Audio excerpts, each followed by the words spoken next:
My name is Chris Sparadeo with Catamount Solar. Howdy, Matt Connors, homegrown solar out of Ackworth, New Hampshire. Yeah, thanks for being here with us today on less than optimal solar conditions. But we're going to get through these presentation slides as quickly as possible and open up the floor to you all to kind of voice your questions and see how best we can answer them. So really quickly, like I said, I'm a member owner of Catamount Solar based out of Randolph, Vermont.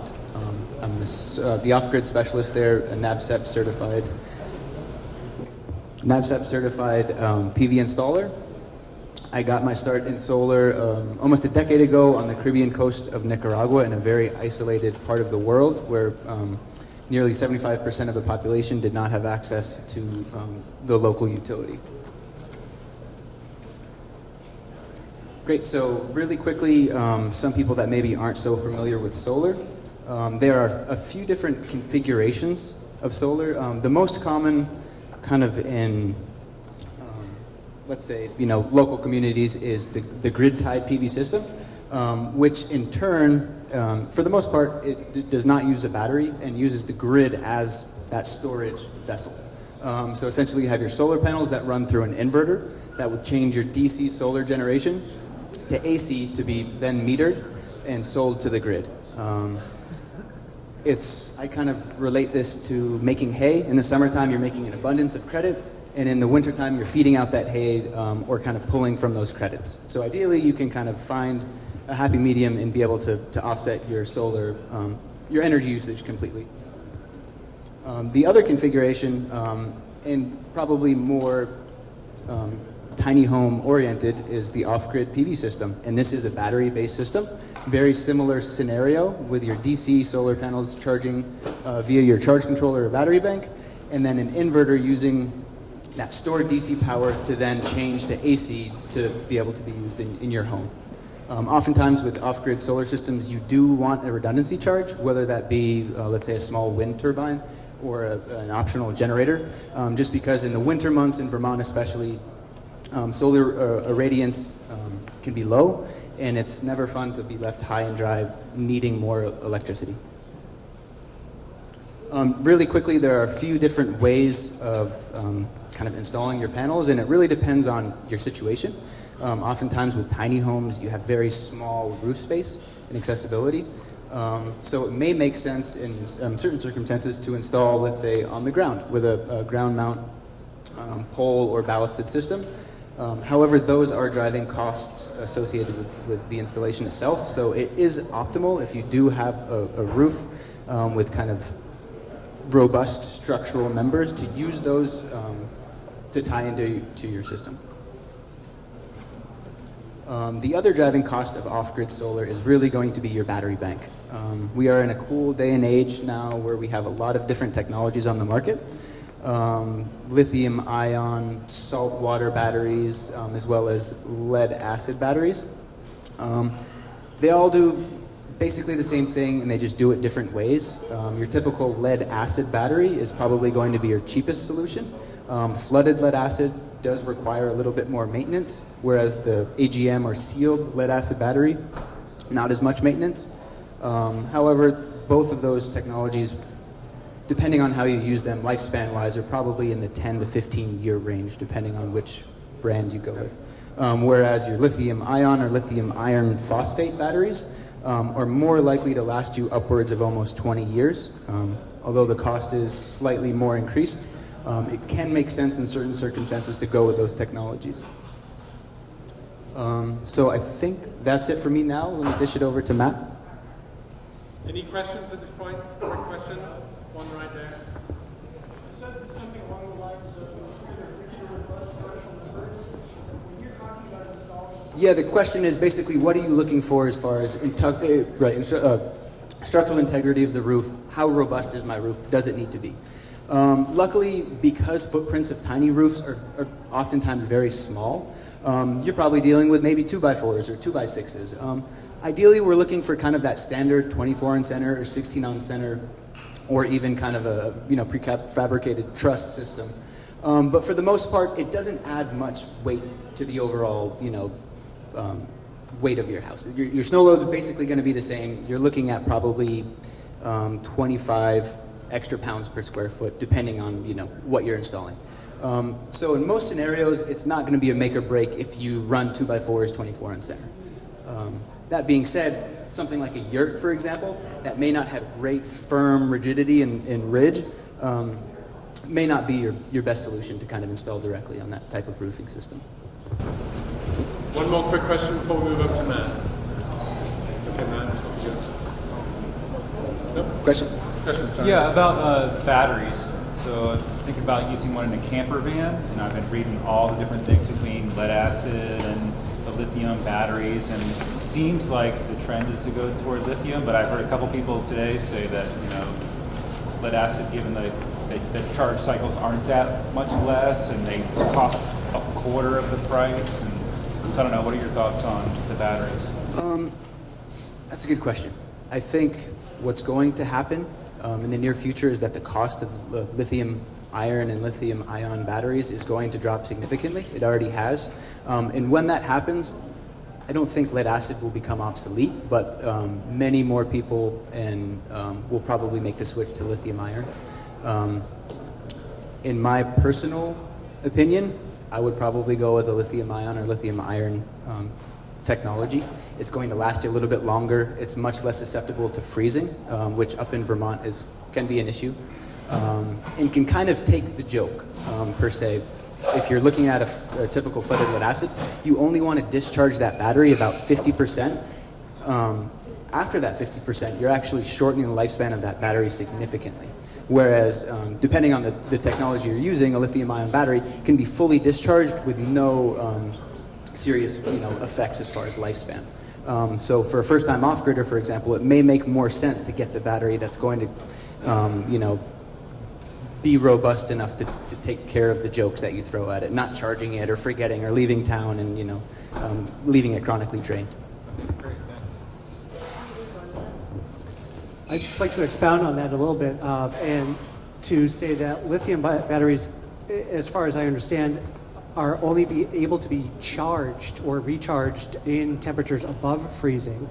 So if your tiny house has your batteries outside the envelope or somewhere where they will freeze, then lithium might not be a proper solution for you.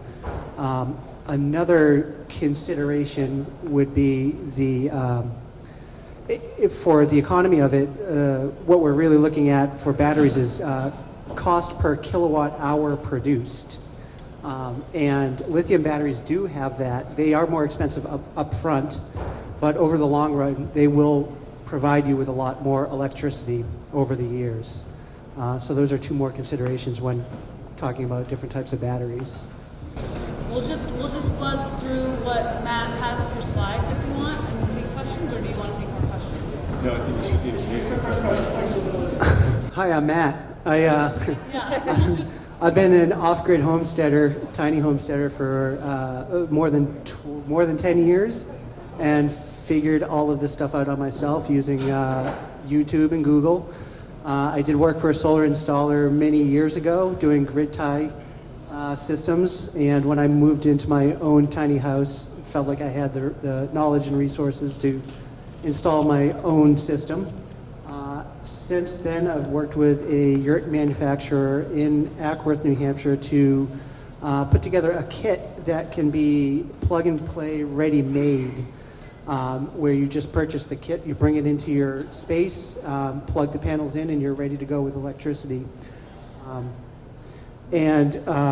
Because I've been living the lifestyle for so long, I've learned a lot of different ways for refrigeration, for not killing batteries, for when you can use your Wi-Fi, when you can't, and just that experience of what it's like to actually live with it instead of living against it. You can be successful and have all of the things you need as long as you sort of change your mindset and expectations on what you can do. I have lived with deep freezers, refrigerators, washing machines, dryers, all on a small solar system and a backup generator. So it is all doable as long as you're willing to put in the work and understand your system. And I'll open it up to the floor if anybody has any questions. Yes, sir. What about detachable solar panels that aren't fixed, that you can move around depending on your location and the angle of the sun and so on? Yeah, so the question is, if I'm understanding, what can you do for portable solutions rather than roof mount? Is that correct? Right. Yeah. For my systems, I build a small rack, and it's collapsible. And with just the small, those 2 panels that you see, it is quite heavy. It's easy to move with 2 people. You can tilt them for your angle for winter and summer suns, and you can experiment with the best location to make sure you're harvesting as much sunlight. There are apps on for phones that can also help you find the best location for sunshine, but sometimes you get out there in the real world and you might find tilting it one way or another might be helpful depending on which sticks are shading your panels or not. So it is nice to have them portable, and for folks in the tiny house community, I can imagine that land issues are probably a big one. If you might not own property, you might be renting or leasing, and to be able to take it with you would be nice. And you also might like to park your unit in the shade in the summertime, which is not a very good location for your panels, of course. Are your kits just for yurts or for everything? The kit you could bring anywhere. Yes. Yes. Hi. So if understanding your question to be what appliances will work better or not, or how do you select appliances to work well for off-grid solar, I would say to go with a system that has first start off with your inverter to make sure it's a pure sine wave inverter, because they'll run all electronics. The modified sine wave inverters may cause static or flickering in your lights and all sorts of things like that. And the next thing to do would be to learn to read labels on the appliances to see how many watts they're using when they're running, and to really dive deep into and to figure out what the usage really is. For a refrigerator, it might have your nameplate that gives you how many watts it's going to run. However, it only runs for, say, 20 minutes every hour. There's a little device called a kilowatt meter where you can plug an appliance into the kilowatt meter and then into the wall, and it will tally up how many watts, how many kilowatt hours per day your appliance is using. So if you're really looking to design these systems and know what you want, when I'm designing a system, you find out how much electricity you want to use in a day. That will help you tally up your actual usage so that you can find the appliances. Some appliances have alternative methods of powering the devices, such as refrigerators and dryers. Propane refrigerators are widely available from the RV industry, and they'll use a little bit over a 20-pound tank in a month. They're a little bit smaller, but they are a very easy way to reliably have refrigeration. You can find them on the used market on Craigslist. They are quite expensive right off the bat, but that is a way to have refrigeration and solar. It'll greatly reduce your solar needs if you can get a propane refrigeration unit, but increases your carbon footprint, so every person's different on your desires. The propane dryer is also available, a propane fired. The electricity is used to spin the drum, but it's heated up by propane. So those are some considerations, and there are more. I hope that answers your question. Yes. Yeah, just to kind of chime in on that as well. There's an old saying, kind of basically, for every dollar you save in energy, you would save $4 on your off-grid system. That means kind of basically making sure that your system, that you're using energy as nimbly as possible, that's really going to decrease the overall cost of your system. So looking at loads, and especially resistive loads, so things that heat, so hot water heaters, like he had said, ranges, dryers, for example, those are going to take a significant amount of power. Even mini split heat pumps, for example, they do use a lot of energy, maybe somewhere between 3,000 and 5,000 kilowatt hours a year, depending on how you use it. So to say, I guess make the choice yourself and say, am I willing to have a really robust system, probably a more expensive system, to accommodate those electrical loads, or do I want to kind of pare down my electrical usage and have a much more manageable, smaller off-grid system? Another question? Right. So the question is, how easy are lithium and lithium iron phosphate batteries to recycle nowadays? The answer is there is currently a method of recycling them. However, it's not very efficient yet. But because the market is now inundated with the sales of the battery, my guess is that, likewise, recycling will be much more readily available as well.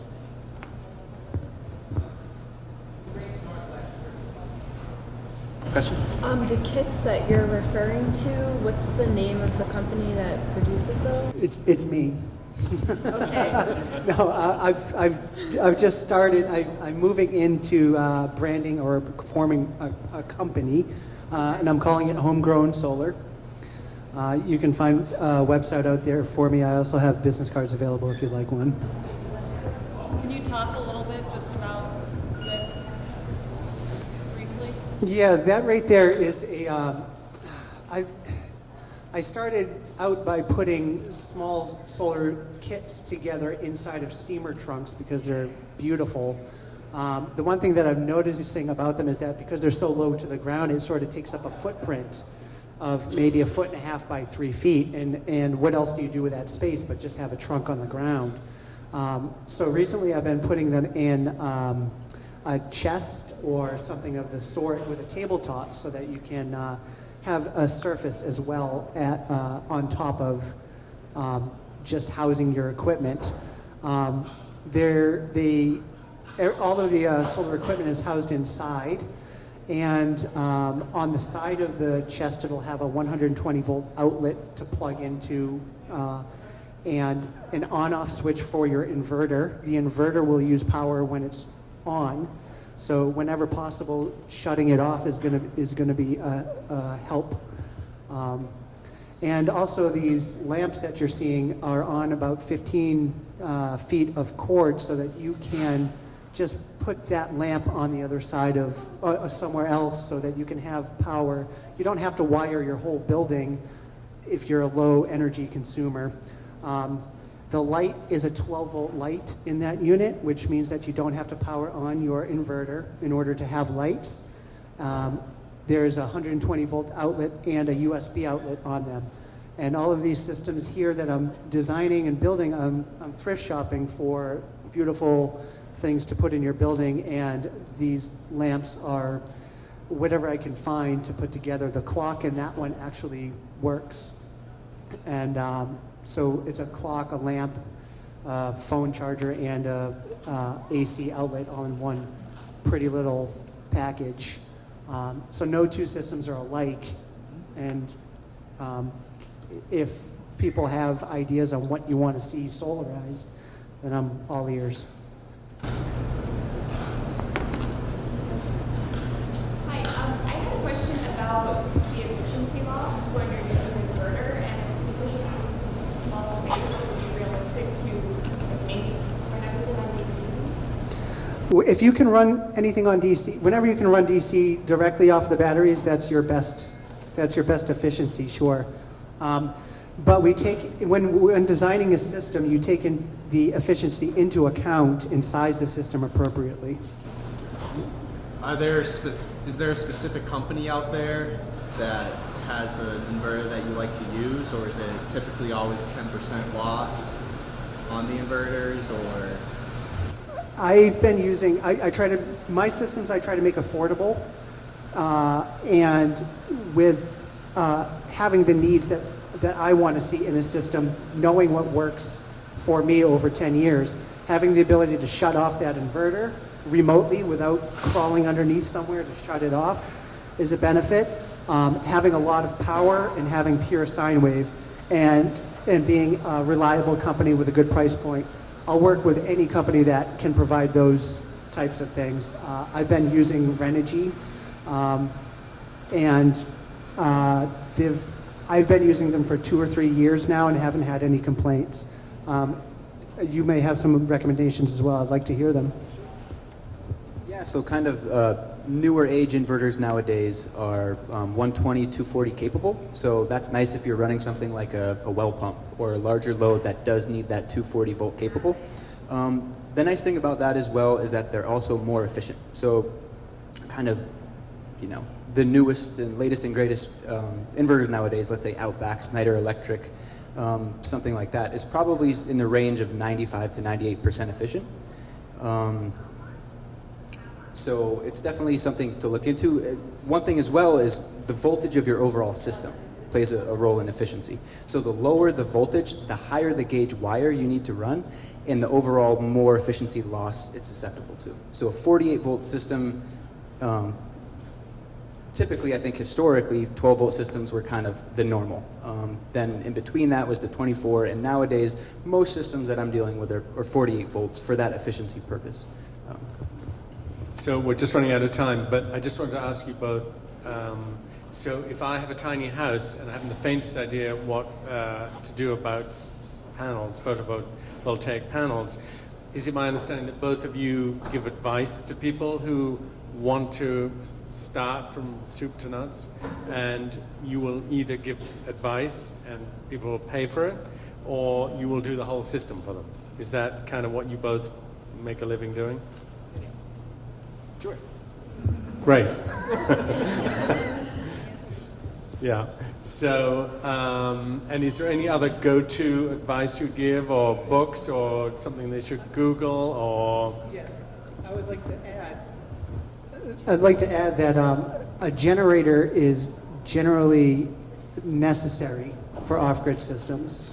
If your batteries are lead-acid batteries are left in a low state of charge, then it will damage the batteries and shorten the lifespan. So it's nice to think that you could live without a generator with solar, but for off-grid systems, it's very important that you have one on hand. And it also will open up the world of power tools and do-it-yourself, so that you can live with a much smaller system and know that you can have as much power as you need if you want to fire up that generator. Yeah. One last question, anywhere? Those generators, are they like for like heavier duty, like table saws and chop saws? I found that I have been able to use a table saw off a 2,000 watt inverter generator. It will trip it sometimes if you're really pushing through there, if your blade is dull or things of the like. A 3,000 watt generator would power everything. I'm finding power everything that I need, including an air conditioner. Yeah. One last question. How many people in this room are using some form of photovoltaic system? Put your hands up high. How many of you want to? Oh, we need more hands. 1, 2, 3. So there's only about 15, 20 people in the room who actually have a photovoltaic system at the moment. How many people want to have one? There you go, there's some business. I hope we've got some business cards. Thank you guys both very much.